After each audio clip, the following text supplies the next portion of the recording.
నంద్యాల మహానంది ఆలయంలో టికెట్ల గోల్మాల్ జరిగింది. ఒకే టికెట్ నెంబర్పై పలు శీఘ్ర దర్శన టికెట్లు ఉండడంతో ఆలయ ఆదాయానికి గండిపడింది. కొందరు అక్రమార్కులు కార్తీక మాస రద్దీని దృష్టిలో పెట్టుకుని ఈ దందాకు తెరలేపినట్లు తెలిసిందే. అవినీతికి పాల్పడిన వారిపై మహానంది ఆలయ పర్యవేక్షకుడు కాకర్ల శివ ఎస్పీకి ఈ ఫిర్యాదు చేసినట్లు ఆలయ ఈవో పేర్కొన్నారు.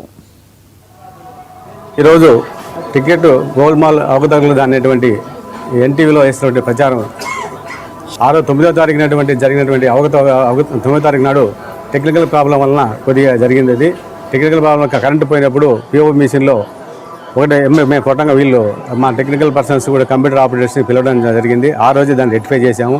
రెక్టిఫై చేస్తే కూడా టికెట్స్ అన్నీ కరెక్ట్గా వచ్చినాయి. ఒకే టికెట్ వచ్చింది. దాంట్లో కానీ అమౌంట్ మాత్రం కరెక్ట్గా పడింది కాబట్టి మేము దాన్ని రెక్టిఫై చేసే ప్రాబ్లం రెక్టిఫై చేసుకున్నాము. అంతే తప్ప ఎలాంటి అవకతవకలు ఎలాంటి టికెట్స్ గోల్మాల్ జరగలేదని ఇది వాస్తవంగా తెలియపరచుకుంటున్నాము.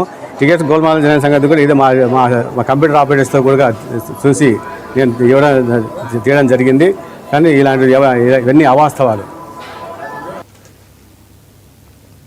ఎన్టీఆర్